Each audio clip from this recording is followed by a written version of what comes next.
साथियों नमस्कार, स्वागत आप सबों का। सातवें चरण की बहाली को लेकर के हमने लगातार कई मुद्दों पर प्रकाश डाला है, आपका ध्यान आकृष्ट किया है। अगर आपने कल के वीडियो को नहीं देखा होगा तो ज़रूर देखिएगा। कक्षा 6 से 8 और +2 जो STET उसके पहले BPSC से बहाली की जो बातें जो मुद्दे हैं उसको हमने प्रमुखता से उठाया है, क्योंकि इतिहास, भूगोल, अर्थशास्त्र, राजनीति शास्त्र जैसे तमाम ऐसे विषय कला संकाय के हैं जिसका परीक्षा स्टेट का 2019 के साथ नहीं हुआ, परंतु BPSC से हजारों हजार की संख्या में सीटें जो हैं वो विज्ञापित करने की प्रक्रिया जारी कर दी गई है, शुरू कर दी गई है। आज इस वीडियो में हम चर्चा करेंगे कि किस प्रकार से अलग अलग वेतनमान देने से गवर्नमेंट शिक्षकों के कई कैटेगरी बना दे रही है और इससे मामला आगे फंस सकता है। इस पर आपका ध्यान आकृष्ट करेंगे। दूसरी ओर जो शिक्षा मंत्री महोदय हैं वो किस प्रकार से अड़े हुए हैं कि हम तो परीक्षा लेंगे ही चाहे कुछ भी हो जाए। ये तमाम मुद्दे होंगे। नियमावली 2023 का विरोध जो हो रहा है वो होगा और सरकार आखिर कैसे इन तमाम समस्याओं को संभालेगी, इसका निराकरण, इसका हल क्या निकालेगी। तो शुरुआत करते हैं बिना वक्त गंवाए। आपका स्वागत है हमारे इस वीडियो में और बड़े ध्यान से समझिएगा। 10 अप्रैल 2023 को बिहार गवर्नमेंट शिक्षा विभाग ने एक नियमावली लाई, जिस नियमावली में परीक्षा BPSC से परीक्षा को मैंडेटरी बना दिया गया और यह परीक्षा केवल 7वें चरण के इंतजार करने वाले अभ्यर्थी के लिए ही नहीं बल्कि जो शिक्षक हैं नियोजित उनके लिए भी यह अनिवार्य कर दिया गया। सवाल सबसे पहला मन में यह आता है कि गवर्नमेंट कितने लेयर में शिक्षकों को बांटना चाहती है।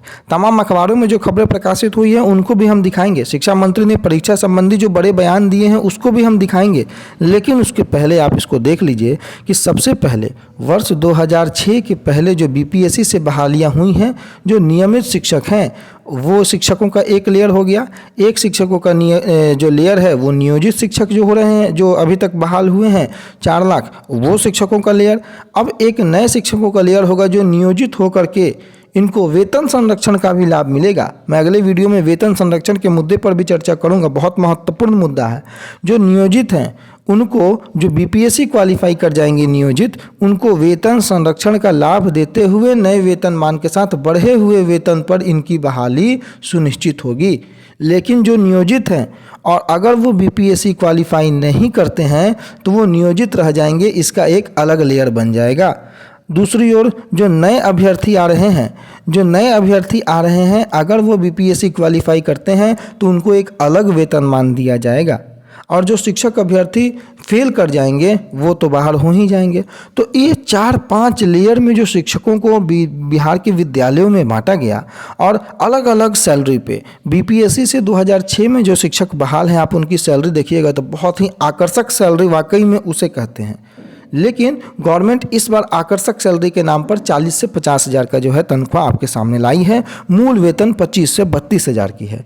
लेकिन जो नियोजित शिक्षक आज काम कर रहे हैं वो एक अपना जो स्लैब है वो स्लैब को पार किए हैं और उसके बाद अगर वो BPSC क्वालिफाई करते हैं तो वेतन जो संरक्षण है उसका लाभ मिलते हुए उनको उस वेतनमान पर बहाल किया जाएगा, तो इनका वेतन अलग रहेगा। जो BPSC से क्वालिफाई कैंडिडेट होंगे, नए कैंडिडेट, उनका वेतन अलग होगा और जो शिक्षक नियोजित हैं और वो फेल कर जाएंगे लेकिन फिर भी वो पढ़ाते रहेंगे, उनका वेतन अलग होगा, उन्हें शर्मिंदगी झेलनी पड़ेगी, वो अलग। तो ये 4-5 कैटेगरी के शिक्षक एक ही विद्यालय में एक ही काम करने के लिए किसी को 10 रुपये मिलेंगे तो किसी को 8 मिलेंगे, तो किसी को 5 मिलेंगे, तो किसी को 3 मिलेंगे। ये सबसे बड़ा डिस्क्रिमिनेशन जो है बिहार गवर्नमेंट इस नियमावली के साथ लेके आई है। ये भेदभाव दर्शाता है उन तमाम शिक्षकों के लिए जो वाकई में समान काम करेंगे लेकिन उनके लिए समान वेतन की सुविधा नहीं है। हालांकि समान काम समान वेतन का मुद्दा एक बार वर्ष 2018 के SLP में जो है माननीय सुप्रीम कोर्ट में भी गया था। मैं उस SLP में भी दर्शाए गए, बताए गए बिहार सरकार के शब्दों को जो है मैं आगे समाहित करूँगा आने वाले समय में। लेकिन अभी जो लेयर बन रहा है उस लेयर शेयर के बारे में सबसे पहला चर्चा। अब देखिए, अब दूसरी महत्वपूर्ण बात क्या है कि अलग अलग वेतनमान दे करके अब विपक्षी पार्टियां भी जो गवर्नमेंट ये जो खेल कर रही है उस पर निशाना जो है वो साधना शुरू कर दी है। माननीय पूर्व उप मुख्यमंत्री और वर्तमान में राज्यसभा सांसद बीजेपी के नेता जो हैं सुशील कुमार मोदी, उन्होंने कहा कि जो 10 लाख नौकरी का जो वादा है वो 9 माह में एक भी आदमी को नौकरी नहीं दे पाए हैं, और दूसरी तरफ पहले से नियुक्त जो लोग हैं उनको दोबारा नियुक्ति पत्र बांटने का फोटो सेशन कराकर धोखा देने की कोशिश है। दूसरी ओर शिक्षक भर्ती पर भी उन्होंने कहा कि ये जो शिक्षक भर्ती पर जो ढिंढोरा पीटा जा रहा है और हकीकत क्या है कि उसको लागू करने के लिए लगभग 11,000 करोड़ रुपए अतिरिक्त खर्च करने पड़ेंगे, जबकि इसके लिए बजट में कोई प्रावधान ही नहीं किया गया है।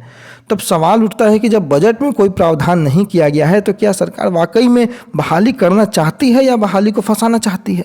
सुशील मोदी ने कहा कि 4 लाख से ज़्यादा नियोजित शिक्षकों को सरकारी शिक्षक बनाने और 7वें चरण की भर्ती का इंतजार करने वाले हजारों सुपात्र अभ्यर्थियों को अवसर दिए बिना नई नियमावली से शिक्षकों की भर्ती करने पर जो अड़े रहना अत्यंत ही दुर्भाग्यपूर्ण है।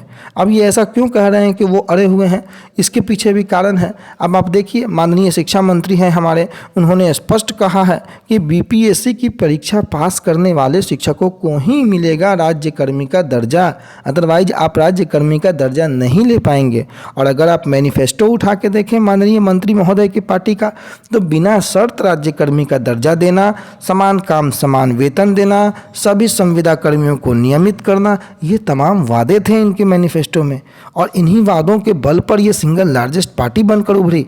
लेकिन अब उन्हीं जनता के साथ अगर छलावा होता है तो जनता क्या सोचेगी या आप तय करें और जनता तय करेगी। शिक्षा मंत्री ने कहा है कि बेरोजगारों की तकलीफ में सरकार शामिल होना चाहती है और इसके लिए लाखों की बहालियां निकाली जाएगी। शिक्षा मंत्री ने कहा कि जो सरकार है वो शिक्षक जो पास करेंगे बीपीएससी की परीक्षा में वो राज्यकर्मी का दर्जा प्राप्त करेंगे। और वहीं उन्होंने कहा कि शिक्षा व्यवस्था में सुधार के लिए नई नियमावली आई है और ऐसे समय में 4 बड़े अधिकारी निलंबित किए जा चुके हैं। वहीं पत्रकारों द्वारा शिक्षा विभाग में व्याप्त भ्रष्टाचार सहित अन्य मामलों को लेकर पूछे गए सवालों पर उन्होंने जांच करवाने की बातें भी कही हैं।